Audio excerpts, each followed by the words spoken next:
Bismillahirrahmanirrahim. Assalamualaikum warahmatullahi wabarakatuh.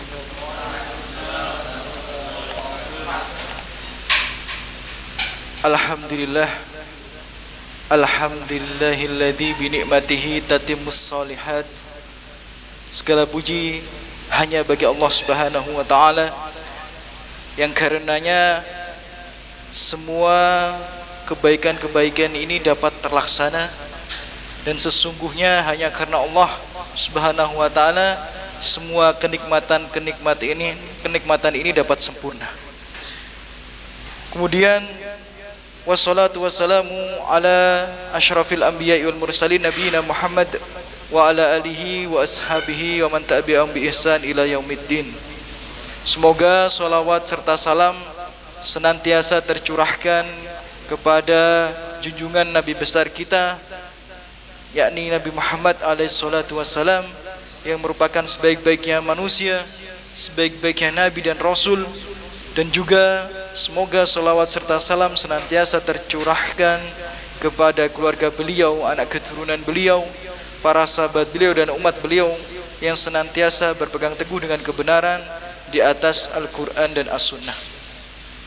Tayyib, ikhwati fillah, saudara-saudariku semuanya yang semoga selalu dijaga dan selalu dinaungi rahmat oleh Allah Subhanahu wa taala. Kita melanjutkan kajian kita pada bulan yang lalu, ya, masih mengkaji kitab Al-Qaul Al-Mufid Syarah Kitabut Tauhid, ya. Jadi kitab ini merupakan syarah dari kitab tauhid yang ditulis atau disyarah oleh Syekh Muhammad bin Shalih Al-Utsaimin rahimahullah.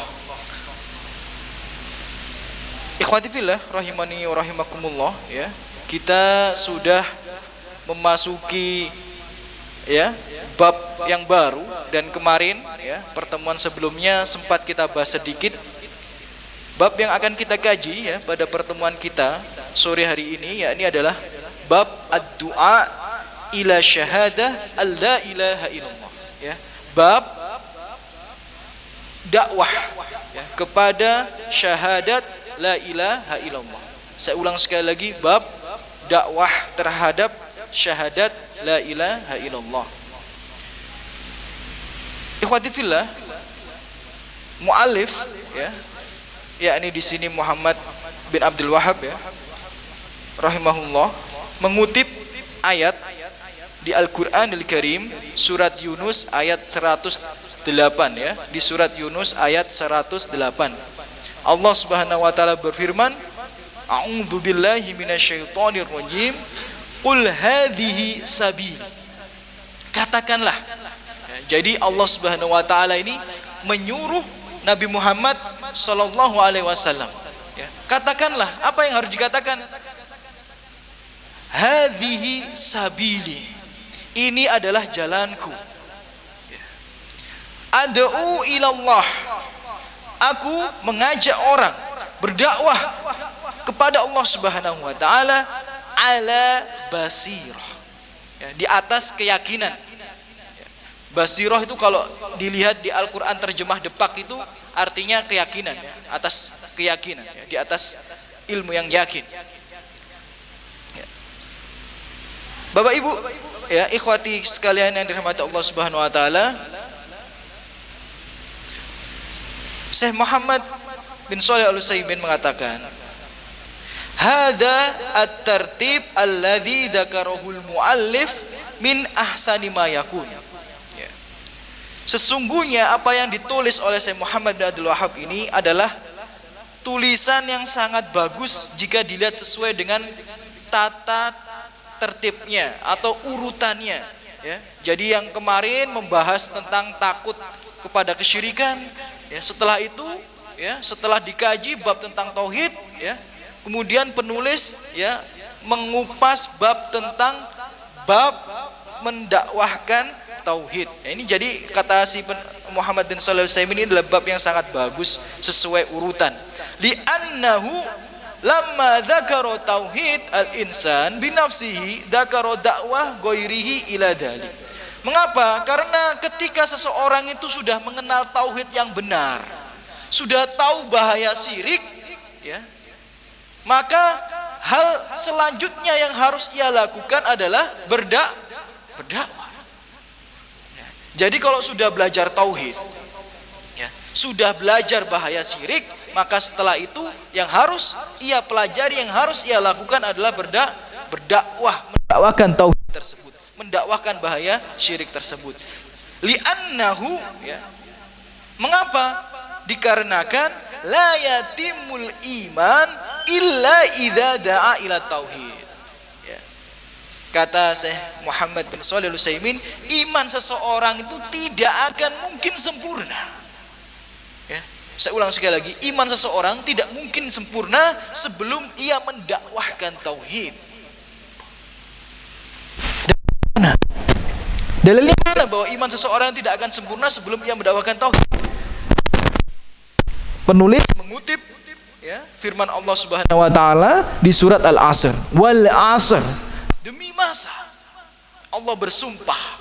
Ya, maka setelah sumpah ada sesuatu yang penting yang ingin Allah sampaikan kepada kita semua.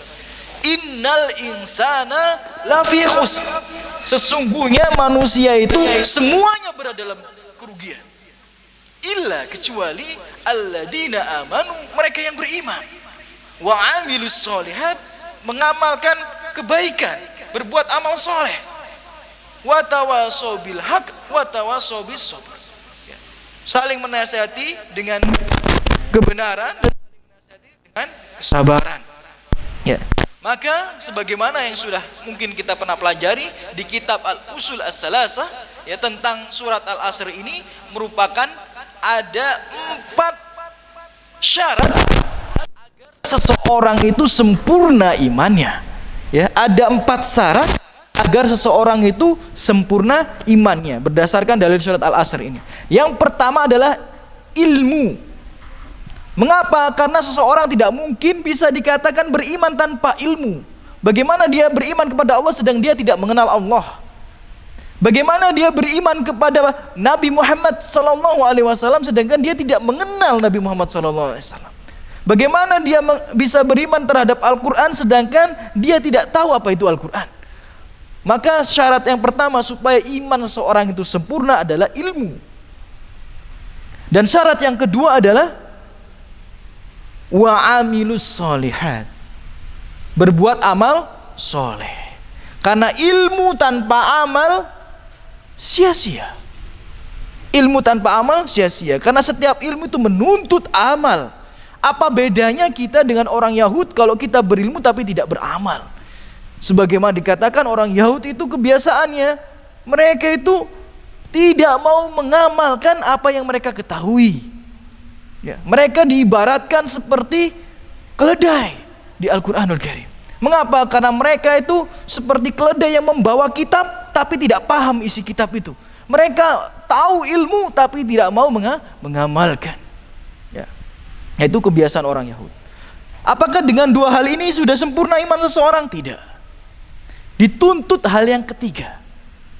Wa tawasau bil haq.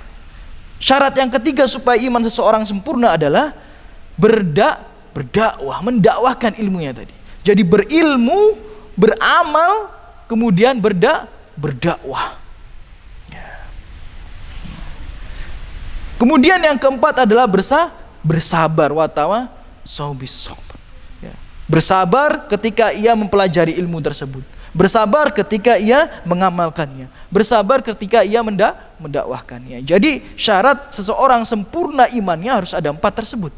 Ya, 4 hal tersebut. Yang pertama ilmu, yang kedua amal, yang ketiga adalah berdakwah, yang keempat adalah bersabar. Maka daripada itu, ya, setelah muallif, ya, penulis, ya, menulis menjelaskan tentang tauhid, kemudian kita sudah belajar apa itu tauhid. Penulis menjelaskan tentang syirik dan bahaya-bahaya syirik, kita sudah belajar. Maka tugas yang setelah itu adalah mendakwahkannya. Karena tidak sempurna iman seseorang tanpa mendakwahkan apa yang ia ilmui atau ia pelajari. Dan jamaah sekalian, ya, ikhwati fillah rahimani rahimakumullah, Berdasarkan ayat ini ya, surat Yusuf ayat 108 ya. Mu'allif ya membuat kesimpulan bahwa apabila seseorang itu ingin dakwahnya sukses, harus ada dua syarat.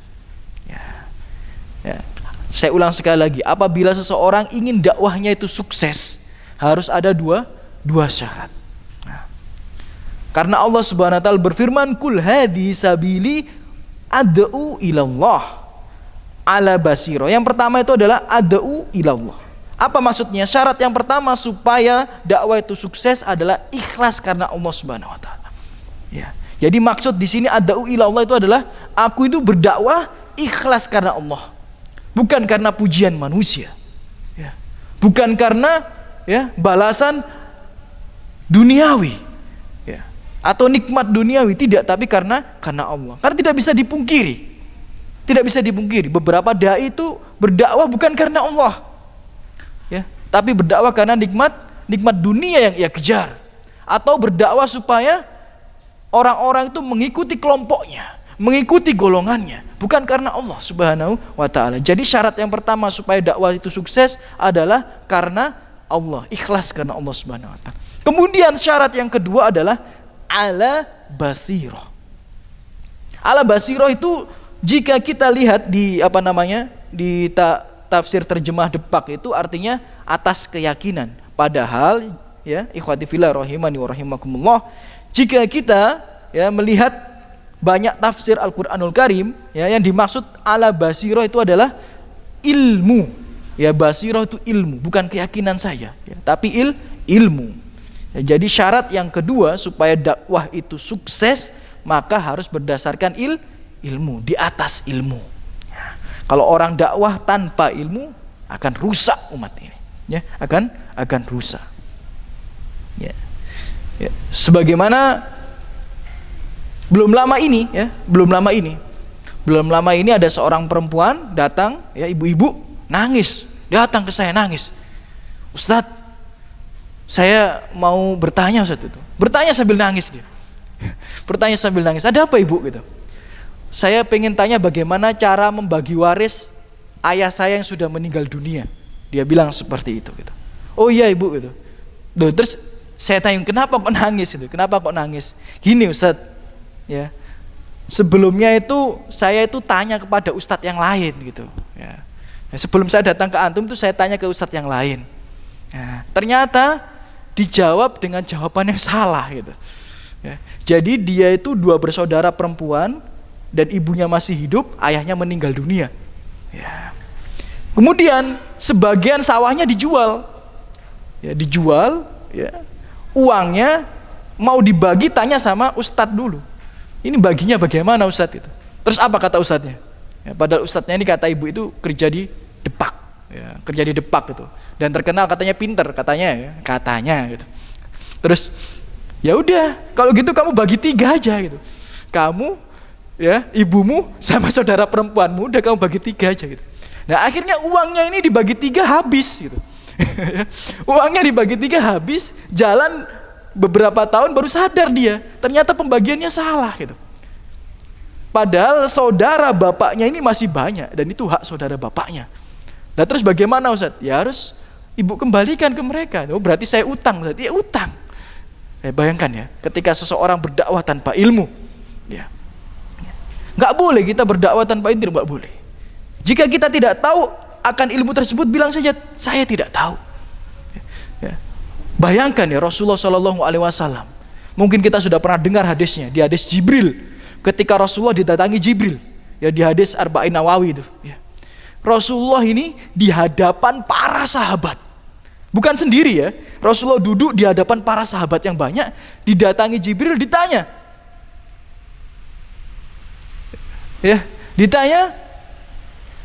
kapan kiamat?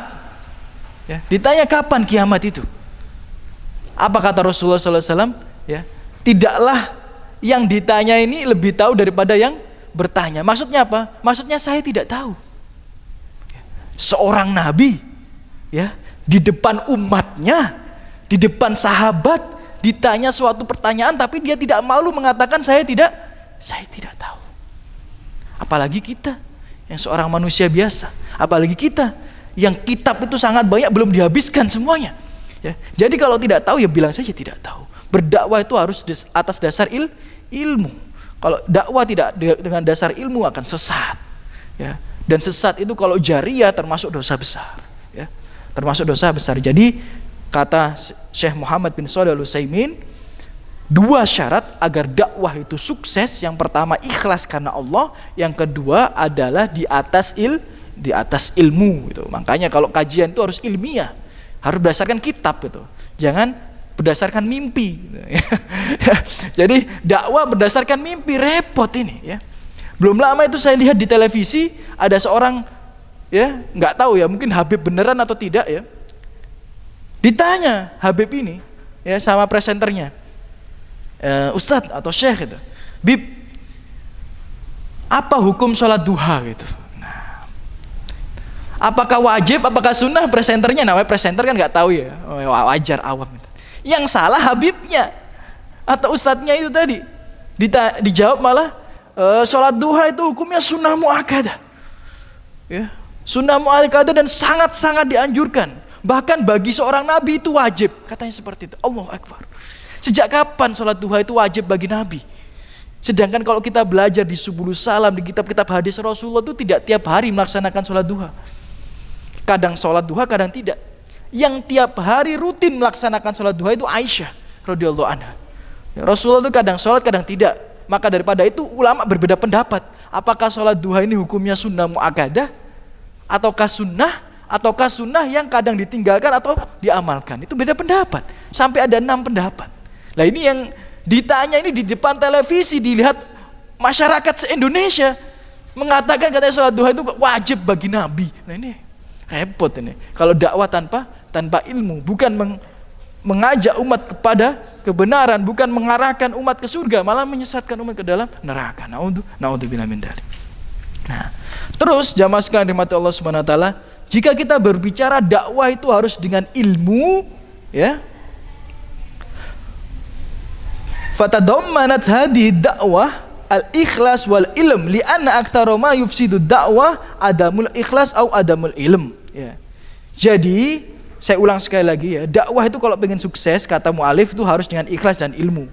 Karena kadang-kadang atau seringkali dakwah itu rusak karena tidak didasari dengan keikhlasan atau tidak didasari dengan ilmu yang benar. Walaisal maksud bil ilm ya fi qoulihi ala basira ilmu bisyari' faqat. Dan tidaklah ilmu yang dimaksud itu adalah ilmu agama saja, tidak. Lah terus apa lagi atau ilmu apa lagi yang dimaksud?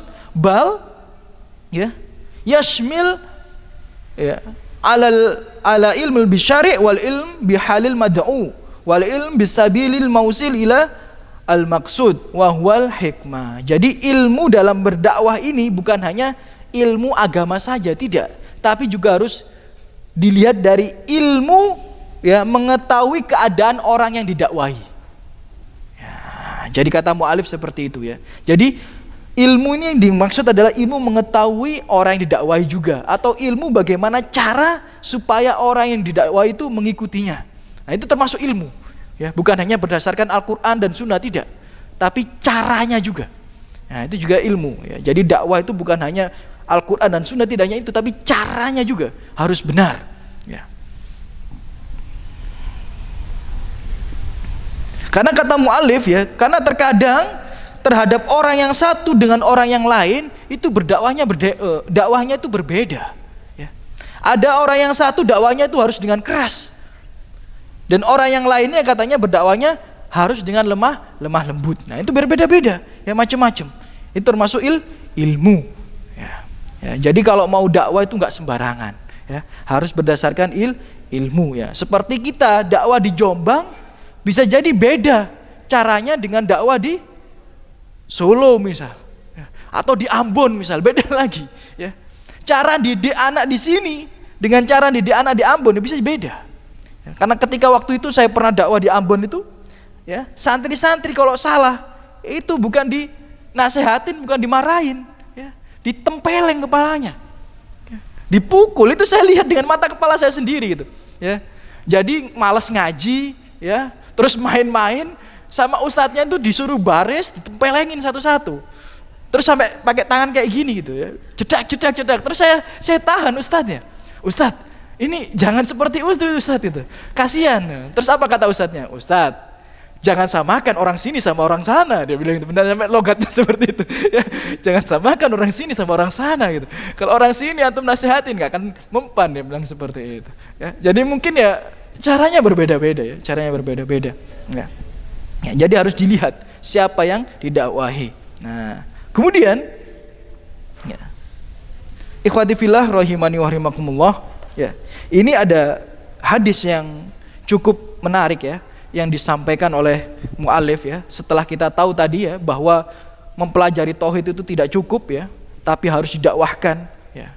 Ya. Dan kita tahu bahwa syarat dakwah ini supaya sukses itu harus dengan ikhlas, dan yang kedua itu harus di atas ilmu, dan ilmu ini bukannya sekedar ilmu agama, tapi juga ilmu mengetahui siapa yang kita dakwahi atau bagaimana cara kita berdakwah terhadap orang tersebut, karena itu sangat mempengaruhi ya kesuksesan dakwah kita gitu. Sangat mempengaruhi kesuksesan dakwah kita. Bagaimana tidak? Ini saya pernah ini ya punya teman baru lulus iqdad ya. Ini iqdad ya, belum LC, masih iqdad ya, ilmu persiapan bahasa.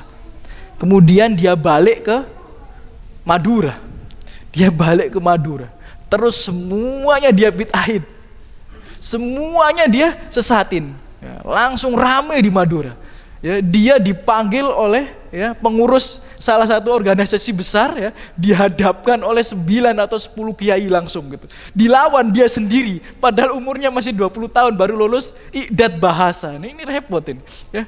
Rumahnya di demo ya, dikelilingi santri-santri ponpes yang tidak terima dengan dakwah dia. Nah, ini ya. Jadi benar saja tidak cukup. Yang didakwakan benar sebenarnya ya. Cuma caranya kadang itu yang salah ya. Jadi harus dilihat bagaimana cara yang tepat untuk menyampaikan dakwah ini gitu ya. Bahkan Ustadz Abdullah Zain itu ya menulis buku khusus itu ya, 14 contoh hikmah dalam berdakwah ya. Itu sampai dikupas tuntas bagaimana cara kita berdakwah supaya diterima oleh masyarakat ya. Ya. Bahkan misal seandainya ada satu kalimat ya yang kalau di daerah ini itu sangat istilahnya rawan untuk disebutkan, maka kita gunakan kalimat yang lain ya. Misal kalimat bid'ah, kalau kita ngomong bid'ah itu bisa dihajar sama orang-orang di situ ya, di demo, maka kita gunakan kalimat yang lain. Misal itu tidak sesuai dengan tuntunan Rasulullah. Nah, itu sebenarnya maknanya sama ya. Sebagaimana Rasulullah SAW di Al-Qur'anul Karim tidak diperbolehkan mengatakan ro'ina ya. Tapi disuruh mengatakan wangdurna, tapi maknanya sama. Tapi Allah menyuruh mengubah ya kosakata itu. Kenapa? Karena kosakata itu merupakan ejekan dari kaum munafik dan orang Yahudi ya. Jadi kalau dakwah itu nggak harus letterlock dengan kitab ya, tapi harus kita lihat bagaimana hal-hal keadaan orang yang didakwahi. Nah, kemudian itu ya, ikhwati fillah rahimani wa rahimakumullah, setelah membahas tentang ayat itu tadi, mu'alif ya atau penulis ya mengutip sebuah hadis ya. Yang hadis ini diriwayatkan oleh Imam Bukhari dan Imam Muslim. Wan Ibnu Abbas radhiyallahu anhuma, dari Ibnu Abbas radhiyallahu anhuma, anna Rasulullah sallallahu alaihi wasallam, sesungguhnya Rasulullah sallallahu alaihi wasallam lamma ba'atha Mu'ad ilal Yaman, ketika mengutus Mu'ad ke Yaman ya, qol berkata lahu ya, berkata kepada Mu'ad tadi. Jadi jamaah sekalian rahmatullah subhanahu wa taala, Mu'ad ini diutus oleh Rasulullah sallallahu alaihi wasallam ke Yaman ya, itu pada Rabiul Awal ya, sanah asyrah minal hijrah. Jadi pada bulan Rabiul Awal di tahun yang ke-10 ya. Ya, tahun yang ke-10. Ya, ke-10 Hijriah. Jadi diutus ya untuk pergi ke Yaman dan mendakwai orang-orang Yaman. Bayangkan ya, satu orang untuk berdakwah kepada seluruh warga Yaman ya. Kita aja satu kampung ya, dakwai Mojokerto belum kelar sampai sekarang ya. Tapi Masya Allah ya, keutamaannya sahabat ya. Cuma diutus satu orang saja dakwah menuju suatu negeri, yang negeri itu semuanya kafir atau mayoritasnya kafir. mayoritasnya non muslim tapi berhasil. Ya. Mungkin keikhlasannya itu sangat luar biasa. Dan mungkin keilmuannya itu luar biasa, makanya dakwanya sukses. Ya. Yang hendaknya kita terus belajar dan belajar supaya kita lebih ikhlas lagi dan apa yang kita sampaikan benar-benar berdasarkan ilmu. Nah, jadi Rasulullah SAW berkata kepada Mu'ad, berpesan, innaka, sesungguhnya kamu ta'ti qauman min ahli kitab. Kamu itu akan mendatangi suatu kaum dari ahli kitab. Ya, maksudnya orang Yahudi dan orang Nasoro. Ya. Bukan penyembah berhala, bukan penyembah matahari, tapi orang yang memiliki kitab. Ya. Fal yakun awwalu ma tad'uhum ilaihi syahadah alla ilaha illallah. Maka hendaknya yang pertama kali kamu dakwahkan kepada mereka adalah syahadat la ilaha illallah.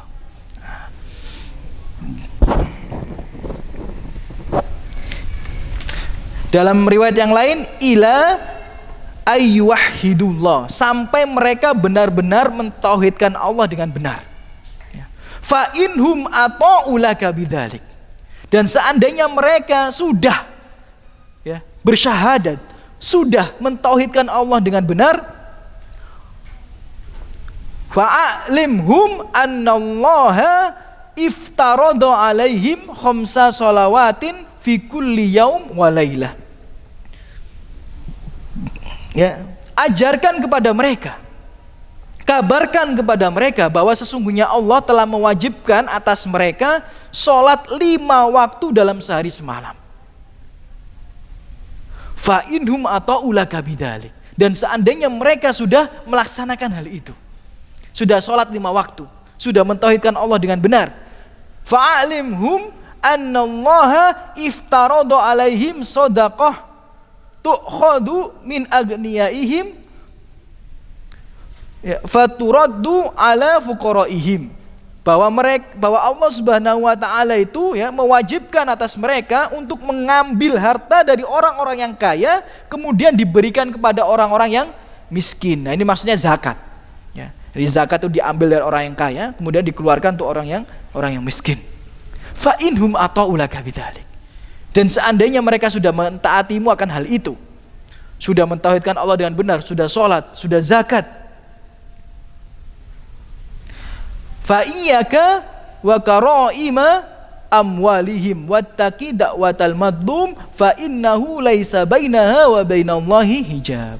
Jika mereka sudah mentaati hal itu, maka berhati-hatilah kamu dalam harta mereka.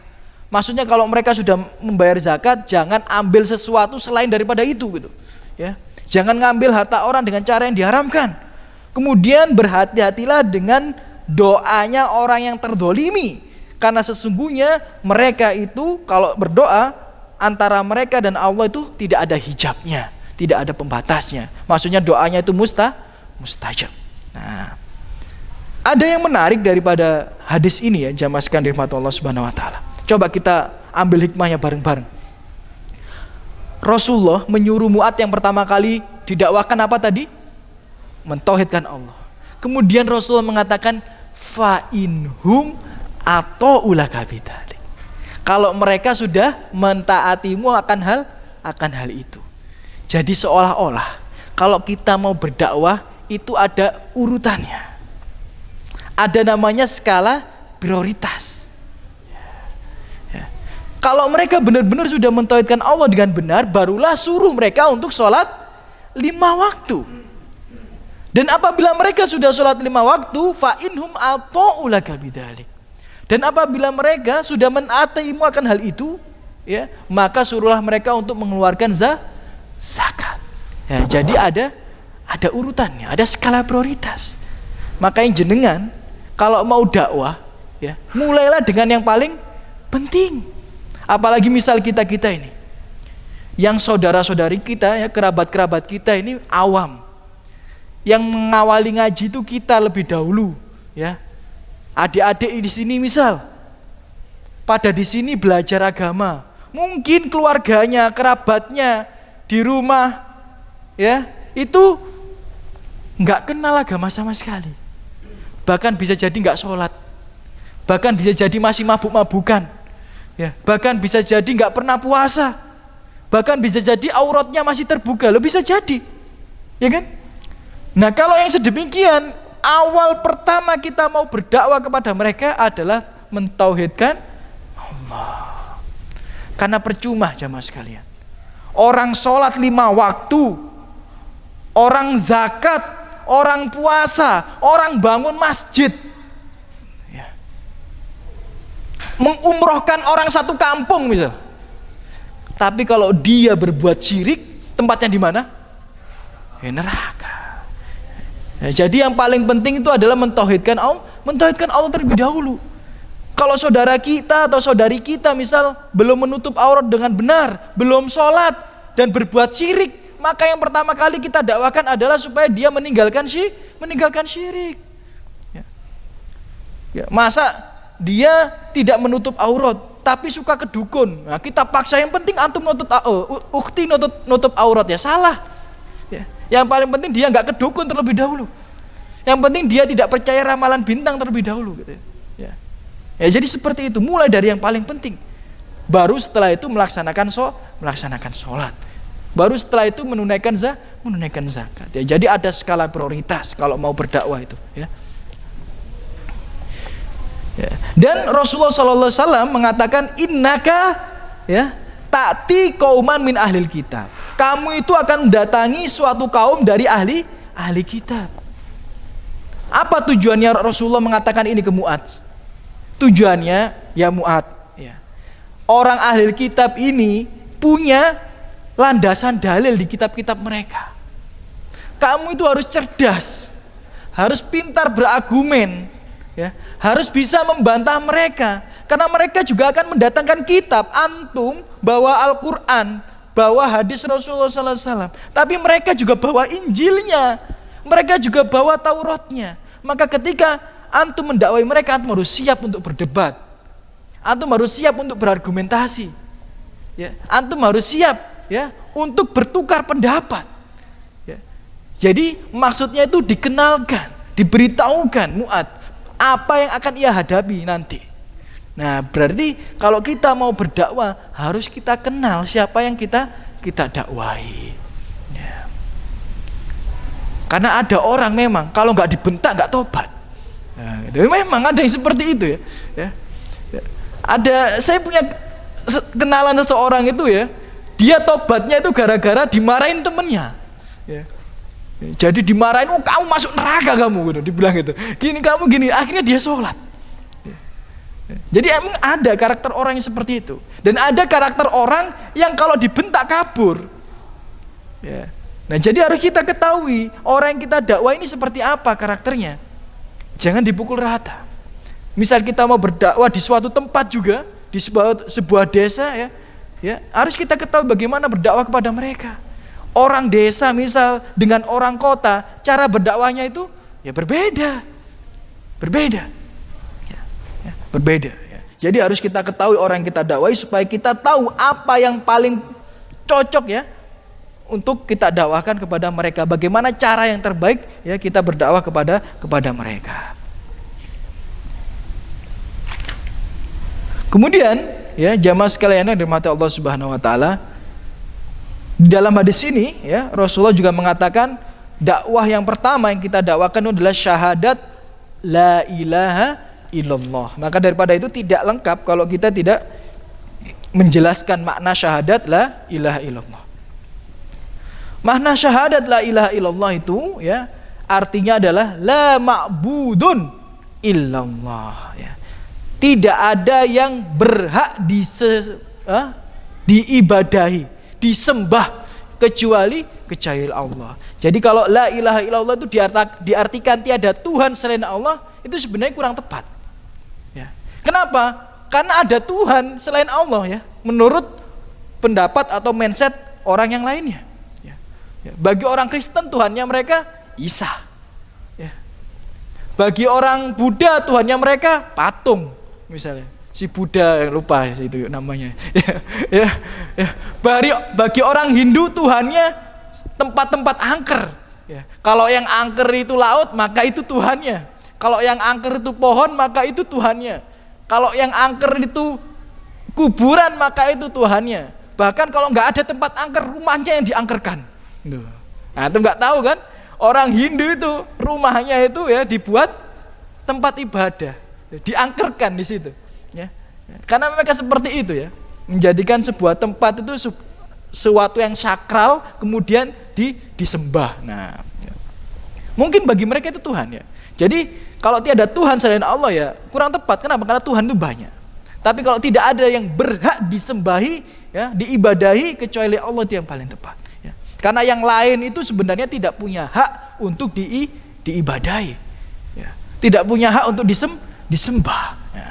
Nah, dan ada tafsiran yang keliru, ya, tentang makna la ilaha illallah. Ya.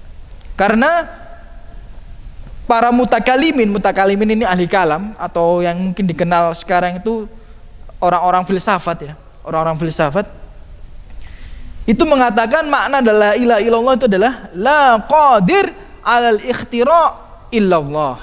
Maksudnya apa? Tidak ada yang punya kemampuan untuk menciptakan kecuali Allah Subhanahu wa taala.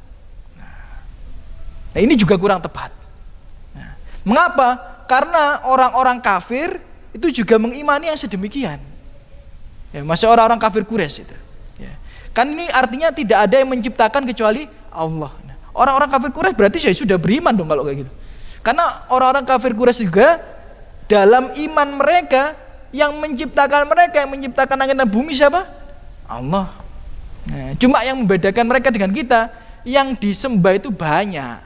Ya, jadi yang disembah itu banyak, bukan hanya Allah. Nah, jadi ini kurang tepat ya, kurang tepat. Nah, jadi jamaah ya, ikhwati fillah rahimani wa rahimakumullah ya. Jamaah sekalian, semoga selalu dirahmati Allah Subhanahu wa taala ya. Bahwa tauhid ini adalah perkara yang sangat-sangat penting. Dan jamaah sekalian dirahmati Allah Subhanahu wa taala, kalau kita ini cinta dengan keluarga, cinta dengan kerabat, ya, cinta dengan teman kita, maka hendaknya kita ini selalu mendakwakan tauhid kepada mereka. Itu bukti cinta yang paling sejati itu, ya. Sebagaimana yang sudah diabadikan oleh Allah Subhanahu wa taala. Ya. Hal ini diabadikan oleh Allah Subhanahu wa taala di surat Maryam ya, di surat Maryam ayat 45. Di surat Maryam ayat 45. Allah Subhanahu wa taala berfirman, "Ya abati, wahai ayahku tercinta." Ini mengutip perkataannya Nabi Ibrahim kepada ayahnya. "Ya abati, wahai ayahku tercinta, inni aku takut, akhafu ayyamassaka adabum minar rahman fatakuna lisyaitani waliya." Aku ini takut. Takut apa? Takut kamu itu disentuh adab Allah, dan sehingga kamu nanti akan dijadikan Allah temannya setan. Temannya setan maksudnya apa? Ditempatkan di neraka. Nah, ini bukti cinta yang sejati. Dia takut bapaknya masuk neraka. Nabi Ibrahim alaihissalam takut bapaknya masuk neraka, makanya didakwai tauhid terus. Bahkan sampai bapaknya meninggal dunia. Nah, kalau kita juga cinta sama teman kita, cinta dengan kerabat kita, ya, cinta dengan keluarga kita, maka hendaknya terus mendakwakan tauhid. Jangan sampai mereka terpeleset daripada dosa syirik, karena itu dakwah yang paling utama. Ya, boleh jadi seseorang ya tidak menutup auratnya tapi masuk surga. Ya kan? Ya bisa jadi selama dia mentauhidkan Allah dengan benar. Bahkan seorang pezinah pun, kata Rasulullah SAW, ya, ada sebuah riwayat bahwa dia bisa dimasukkan ke dalam surga. Kenapa? Karena mentauhidkan Allah dengan benar. Ya. Jadi yang paling penting itu tauhid dulu, gitu. Ya. Karena kalau orang itu sudah punya kunci surga, ya, maka yang lainnya itu nanti bisa belakangan. Ya. Misal keluarga kita nih ya, ada seorang dari keluarga kita ini, ya, belum mengenal sunnah dengan baik, ya, maka yang awal kita dakwai adalah tauhid. Karena kalau seandainya mereka tidak mentauhidkan Allah dengan baik, walaupun mereka sholat 5 waktu, saya ulang sekali lagi, walaupun mereka sholat 5 waktu, walaupun mereka sholat tahajud, walaupun mereka puasa, kalau mereka tetap datang ke dukun, kalau mereka nyembelih untuk lautan, nyembelih untuk sungai, maka tidak akan berguna amal kebaikan mereka. Dan bagaimana kita mengaku cinta sama mereka kalau kita biarkan mereka terjerumus ke dalam neraka? Maka daripada itu, sebagaimana kata para ulama, sesungguhnya dai sunnah, dai salaf itu adalah dai yang paling cinta sama umatnya. Kenapa? Karena mereka selalu mendakwakan tauhid, karena nggak pengen umatnya itu masuk neraka. Sebenarnya mereka juga bisa mendakwakan untuk sabar. Kan tema pembahasan kajian ini kan banyak.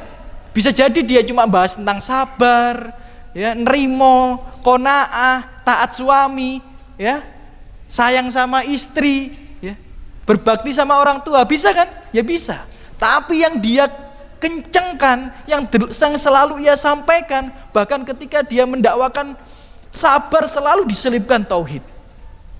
Kenapa? Karena dia sayang sama jamaahnya, nggak pengen jamaahnya masuk neraka. Nah, ini dakwah dai sunnah ini adalah dai yang paling cinta terhadap umatnya. Bayangkan dai di luar sana, cuma ngajak jamaahnya untuk sabar. Dikit-dikit malah lelucon, guyang-guyu, ngomong jorok.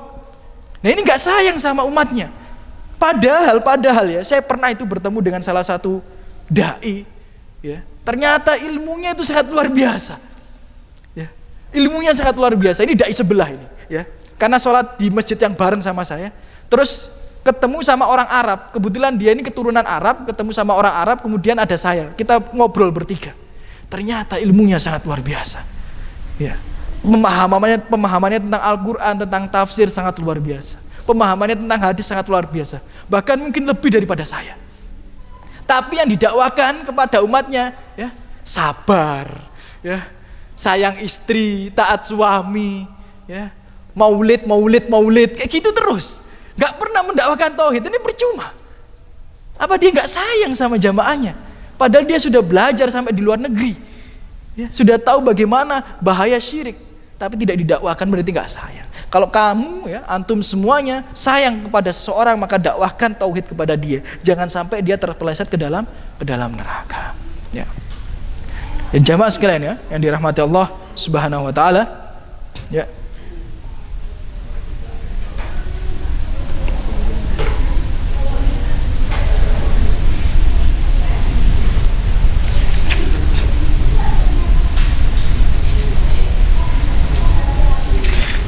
Rasulullah SAW juga bersabda dalam sebuah hadis yang dikutip oleh penulis, walahuma an Sahlin bin Sa'id radhiyallahu an, dari Sahal bin Sa'ad radhiyallahu an, anna Rasulullah SAW qol, sesungguhnya Rasulullah SAW bersabda, yauma Khaybar, pada saat perang Khaybar, la'utiyanna rayah godan rajulan yuhibbullah wa rasulah wa yuhibbuhullah wa rasuluh yaftahullahu ala yadaihi.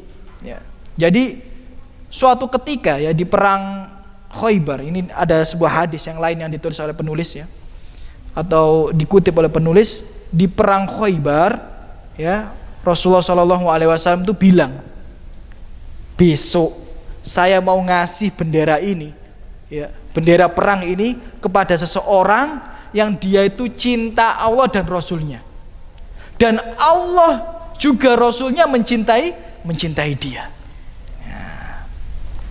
Kemudian Allah membuka umat ini melalui tangannya. Sudah Rasulullah mengatakan gitu, karena ngomongnya besok. Kemudian fabatan nasu yadukuna layalatahum. Kemudian orang-orang ini yang mendengar sabda Rasulullah gak isok turu, mikir siapa yang akan dikasih bendera oleh Rasulullah SAW ini. Jadi Rasulullah kan mengatakan orang yang akan dikasih bendera besok itu adalah orang yang sayang Allah dan Rasulnya. Bukan hanya itu, tapi Allah dan Rasulnya juga sayang kepadanya. Nah, kan orang kan pengen jangan sopor ini, jangan-jangan aku kan gitu. Ya, jangan-jangan aku gitu. Nah, kemudian di malam hari mereka nggak bisa tidur sampai pagi. Fakol pagi kemudian Rasulullah yang berkumpul dengan para sahabat berkata, Aina Ali bin Abi Thalib. Di mana Ali bin Abi Thalib? Nah, di mana Ali bin Abi Thalib? Jadi sebenarnya itu mau dikasihkan Ali bin Abi Thalib. Karena Ali bin Abi Thalib ini ya sayang kepada Allah dan Rasulnya, dan Allah juga Rasulnya sayang kepadanya. Nah, kemudian faqila huwa yastaqi ainaihi, maka ada seseorang mengatakan kepada Rasulullah, Ali nggak datang ya Rasulullah karena matanya sakit. Fa'arsalu ilaihi, maka Rasulullah mengutus orang untuk memanggil Ali supaya datang. Ya. Fa'utiya bihi, maka Ali datang menemuinya. Fabasaqo fi ainaihi. Nah, kemudian di bahasa kita apa? Disembur, diidoni. Ya, jadi matanya Ali yang sakit itu ya diludahi sama Rasulullah sallallahu alaihi wasallam. Ya. Wa da'alahu, kemudian Rasulullah mendoakannya. Fabara'a ka'allam yakun bihi wajah. Dan tiba-tiba matanya itu sakitnya hilang seperti sedia kala, seperti nggak pernah sakit sama sekali. Fa'atahu royah, kemudian Rasulullah memberikan Ali itu bendera yang dibanggakan tadi, yang menunjukkan bahwa Ali itu termasuk orang yang sayang Allah dan Rasulnya, dan Allah juga Rasulnya sayang kepadanya. Kemudian berkata, infut ala rislik hatta tanzila bisa hatihim thumma da'uhum ilal Islam wa akhbirhum bima yajibu alaihim minal haqqillahi ta'ala fih. Fa wallahu li anna yahdiyallahu bika rajulan wahidan khairul laka min khumrin na'am. Jadi Ali itu disuruh memimpin pasukan perang itu, ya. Kemudian disuruh membuka Khaybar, ya. Tapi sebelum dibuka, sebelum diperangi, disuruh didakwai dulu. Dakwai dulu dia supaya mereka menerima Islam. Jadi orang tuh nggak boleh ya, kalau kita mau perang sama musuh itu nggak boleh langsung tembak-tembakan, penggal-penggalan, itu nggak seperti itu ya. Kaum muslimin itu kalau mau perang ya itu dakwah dulu, ngirim utusan. Mau nggak menerima Islam? Gitu. Ya. Kalau nggak mau menerima Islam dan mereka membengkang, ya akan ada peperangan. Nah, kemudian Rasulullah juga mengatakan bahwa seandainya ada seseorang yang menerima Islam tadi melalui perantaramu, maka itu lebih baik daripada khumrin na'am, unta merah. Ya, jadi unta merah itu unta yang sangat langka. Sampai sekarang itu sangat jarang sekali unta merah. Bahkan pernah saya baca di artikel, satu unta merah itu bisa dihargai sampai miliaran rupiah. Ya, jadi seandainya ada seorang menerima Islam, menerima tauhid karena perantara kita, maka itu nikmatnya lebih besar daripada unta merah. Karena Masya Allah ya, kalau orang menerima Islam lewat perantara kita, maka setiap ia beribadah itu akan menjadi jariah bagi kita semua. Tapi ada hal yang unik ya, yang ingin saya kaji ya. Walaupun ini nggak ada di kitab ini ya, tapi saya karena waktu di Jakarta itu kan sering kumpul sama dokter-dokter, karena ngisi di RSCM itu pernah dialog tentang hadis ini sama beberapa dokter. Ya, nanti ini memang tidak cukup waktunya, insya Allah di pertemuan berikutnya. Tapi ini ada hal unik ya tentang kisah Rasulullah meludahi matanya Ali. Nah, antum dulu pernah dengar nggak? Ya, nasihat dari orang tua. Nek meripat beleen, tangi turu dikasih apa? Dikasih apa? Masih dengar? Masih ingat antum? Itu basin, ya, pernah dengar ya. Jadi ini kalau orang zaman dulu itu ya, kalau matanya belekan ya, zaman dulu ya, nggak tahu zaman sekarang masih ada apa enggak ya. Jadi kalau meripat itu belekan ya. Ini dulu saya pernah praktekin juga nih ya. Meripat belekan, bangun tidur dikasih itu basin. Nah, jangan-jangan ini berdasarkan hadis ini gitu ya. Dan ternyata secara ilmiah ini benar ya Mas. Dan secara ilmiah kata orang tua kita itu yang kita ketawakan itu ternyata benar. Kenapa? Karena ludah kita ini mengandung anti kuman sebenarnya. Ya. Kenapa? Kalau lidah kita ini tidak mengandung anti kuman, niscaya mulut kita dari dulu sampai sekarang sudah busuk. Karena banyak makanan yang tersangkut di mulut kita. Jadi di air liur kita itu ada anti kuman. Ya, yang membuat bakteri-bakteri yang ada di mulut kita ini mati. Ya. Dan idubasin itu memang secara ilmiah itu memang didukung oleh dokter-dokter. Saya pernah dialog dengan mereka dan itu memang benar. Ya. Jadi kalau mata belekan dikasih idubasin itu memang secara ilmiah itu ya itu benar. Ya, secara ilmiah itu benar. Dan ini memang ada dalilnya ya. Ada dalilnya itu. Walaupun tentu saja kalau antum beli obat di apotek ya lebih bagus ini. Karena jangan sampai antum tidur mangan jengkol terus ya antum ludahi temen antum bau jengkol, bau pete repot ini. Ya, ya, apalagi habis makan sambal katanya.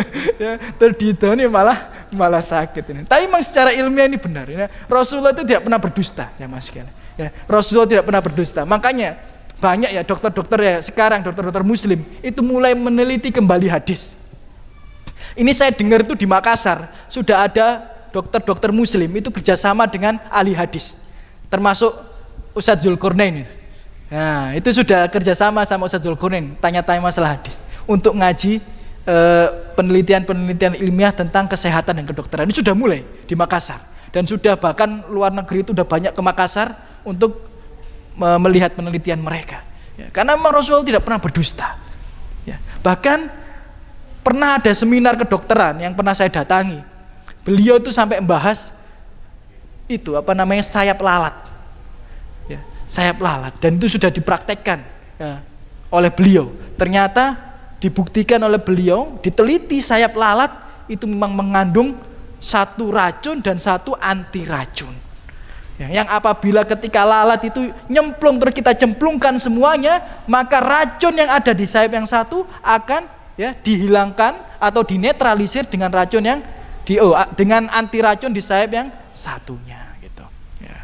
Tapi belum ada yang kepikiran untuk ngambilin sayap lalat satu-satu terus dibuat jadi anti racun, belum ada kepikiran. Tapi itu benar. Ya. Tapi Rasulullah tidak pernah berdusta. Ya. Ya. Jadi itu harusnya itu menambah keimanan kita, ya, menambah keimanan kita bahwa Rasulullah tidak pernah berdusta, ya. Dan Rasulullah ketika mengatakan orang yang mentauhidkan Allah pasti masuk surga, berarti kita harus yakin. Ya, bahkan ada sebuah hadis ya Mas sekalian ya. Sebelum kita tutup ya, mungkin ada satu hadis yang ini saya sampaikan kepada antum semua yang diriwayatkan oleh Imam Bukhari. Ketika ada seorang badui, ya. Orang badui itu berarti orang yang tinggal di pelosok. Ya. Kalau Rasulullah kan tinggal di Madinah, orang badui berarti tinggal di pelosok. Datang meniru Rasulullah SAW. Kemudian tanya, wahai Muhammad, datang utusanmu kepadaku. Ya. Ini secara singkat ya, datang utusanmu kepadaku. Apakah benar kamu itu menyeru atau menyuruh kami untuk ya, mentauhidkan Allah dan menganggapmu sebagai Nabi dan Rasul? Benar kata dia. Ya, karena utusannya itu memang waktu datang ke kampungnya dia, ya, ke tempat Badui itu mengatakan seperti itu. Maka Rasulullah mengatakan benar. Apakah benar kamu menyuruh kami untuk melaksanakan sholat 5 waktu dalam sehari semalam? Maka kata Rasulullah benar. Apakah benar kamu menyuruh kami untuk berzakat? Benar. Apakah benar kamu menyuruh kami untuk berpuasa 1 bulan dalam 1 tahun? Rasulullah mengatakan benar. Apakah benar kamu menyuruh kami untuk berhaji apabila kami mampu? Maka Rasulullah mengatakan benar. Lalu Yahudi itu berpaling dan mengatakan, tidak akan saya tambah dan tidak akan saya kurang. Ya, bayangkan ya seorang Nabi digituin ya. Tidak akan saya tambah dan tidak akan saya kurang. Kemudian balik ke kampungnya. Berarti dia mewakili dialog dia dengan Rasulullah SAW. Balik kampungnya. Tapi kata Rasulullah SAW ketika dia beranjak pergi kepada para sahabat, lain sodako layadakhulanal jannah. Kalau dia itu benar, kalau dia jujur dengan apa yang ia ucapkan, dia pasti akan masuk surga. Bahkan Rasulullah menggunakan kata itu layadakhulanal jannah. Ada 2 taukid. Padahal ketika kita mengatakan yadakhul itu artinya masuk. Kalau kita tambahi la yadakhul itu artinya dia pasti akan masuk. Kalau kita tambahi lagi nun bertasdid di belakang, la yadkhulannal, itu berarti dia pasti dan pasti akan masuk surga. Sampai Rasulullah menggunakan dua huruf taukid ya untuk menguatkan kalimat tersebut. Ya. Padahal orang tersebut tadi apa? Satu, mentauhidkan Allah, sama percaya Rasulullah. Dua, melaksanakan sholat. Tiga, berzakat. Empat, berpuasa. Lima, berhaji apabila mampu. Cuma 5. Tidak ditambah dan tidak dikurang. Padahal aturan agama kita ini sedikit apa banyak? Oh, banyak sekali. Aturan agama kita yang perempuan disuruh untuk menutup aurat. Kita tidak boleh makan babi, kita tidak boleh minum khamr, kita tidak boleh makan riba, kita tidak boleh berjudi. Ya, kita tidak boleh mendolimi saudara kita yang lain. Banyak sekali aturan agama kita ini. Kita tidak boleh gibah. Disebutkan di 5 hal tadi? Tidak. Tapi orang itu dijamin surga. Itu menunjukkan skala prioritas. Ada yang paling penting. Tapi Rasulullah tidak bilang bahwa orang itu akan selamat dari neraka. Tidak bilang seperti itu gitu. Jadi bisa jadi dia mampir di neraka dulu, kemudian masuk surga. Tapi jaminan Rasulullah dia masuk surga. Entah apakah mampir dulu atau tidak mampir dulu. Ya. Tapi barang siapa yang mentauhidkan Allah dengan benar, melaksanakan sholat, berzakat, puasa, haji, dia akan masuk surga. Walaupun dia berzina. Loh, kurang apa ini? Ya. Walaupun dia makan riba.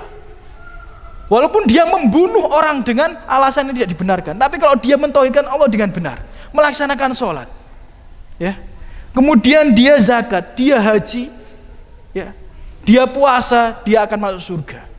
Walaupun nggak tahu kapan masuk surga, tapi dia pasti akan masuk surga. Maka daripada itu kita harus tahu skala prioritas ya untuk mendakwahkan hal kepada keluarga kita gitu ya.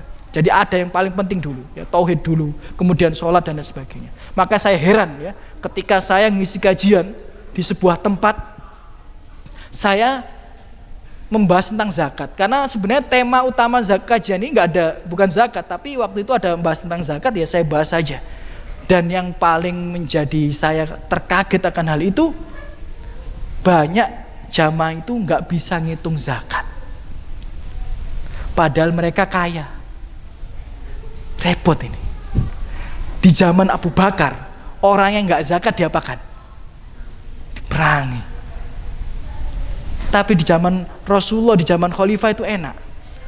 Kenapa? Karena ada utusan datang ke tiap rumah masing-masing, ya, ngitung zakatnya masing-masing. Oh ini wajib zakat sekian. Oh ini tidak wajib zakat.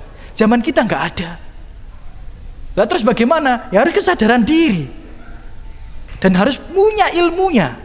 Pada zakat itu 15 juta uang kita ngendap di bank selama 1 tahun keluar 2,5%. Nggak kita keluarkan, dosa besar. Kalau di zaman Abu Bakar diperangi, ya. Di zaman Abu Bakar tuh walaupun wanita menutup aurat dengan benar, walaupun seseorang itu sholat tapi tidak menunaikan zakat, kata Abu Bakar akan diperangi. Abu Bakar mengatakan, akan aku perangi orang yang memisahkan antara sholat dan zakat. Makanya akan sangat salah kaprah ya kalau kita ini ya mempelajari sesuatu yang tidak penting daripada yang penting, atau sesuatu yang sifatnya masih bisa ditunda gitu. Ada murid ana di Ponpes itu kan dulu itu ya, ketika SD dia sudah mondok. Kemudian masuk SMP punya hafalan beberapa juz. Bacaan Al-Qur'annya bagus sekali. Punya hafalan beberapa juz. Kemudian saya suruh praktek sholat. Dia dalam kondisi masbuk. Kemudian coba kamu masbuk, terus lakukan apa yang harus kamu lakukan. Terus dia langsung seperti ini. Allahu Akbar, langsung rukuk. Astagfirullahaladzim. Itu bisa batal sholatnya sama sekali. Orang sholat itu rukunnya itu harus takbiratul ikhram. Nah dia itu datang masbuk langsung rukuk. Nah ini repot. Hafalan Al-Qur'annya banyak, pinter ngaji, tapi nggak tahu cara sholat yang benar. Ya percuma. Ya harus ada namanya skala prioritas. Dan tentu yang paling penting adalah mentauhidkan Allah dengan benar. Kemudian sholat. Ya. Jadi kalau saudara kita ya belum sholat dan belum menutup aurat, mana yang lebih diutamakan? Sholat terlebih dahulu. Ya. Belum puasa dan belum menutup aurat, mana yang lebih diutamakan? Puasa terlebih dahulu. Karena Rasulullah pun mengajarkan kepada Mu'ad, mengajarkan kepada para sahabat, kalau berdakwah itu harus dengan secara bertahap. Ya. Bahkan Rasulullah mengulang berkali-kali, fa'inhum atau lakabidali. Kalau mereka sudah taat padamu akan hal itu, maka perintahkanlah mereka yang lainnya. Toyib, mungkin itu yang bisa kita sampaikan ya pada sore hari ini. Ya, saya mohon maaf apabila ada kekurangan dan khilaf dari saya pribadi. Ya, kalau ada pertanyaan kita akan usahakan untuk jawab. Kalau tidak, kita tutup kajian kita pada sore hari ini. Ya. Toyib ya, tidak ada pertanyaan ya. Ya. Bisa kita tutup ya kajian kita pada sore hari ini. Saya ucapkan jazakumullah khairan katsiran. Semoga Allah Subhanahu wa taala membalas kehadiran kita di majelis ini ya dengan balasan yang baik-baiknya. Dan harapannya ya adik-adik, kalau ada kajian suaranya itu dikecilin gitu ya. Karena kita ini kalau di depan, kalau suaranya berbenturan, kadang-kadang akhirnya jadi gak fokus gitu. Ya, jadi kadang-kadang lupa, mau nyampein sesuatu lupa, ngatur bahasa lupa gitu. Jadi suaranya dikecilin ya, jangan rame ya. Karena adab menuntut ilmu itu adalah tentu saja menghargai ilmu tersebut. Ya, sebagaimana ya kita ketahui ya, ketika seseorang hadir di majelis ilmu, walaupun tidur, ya, karena ada seseorang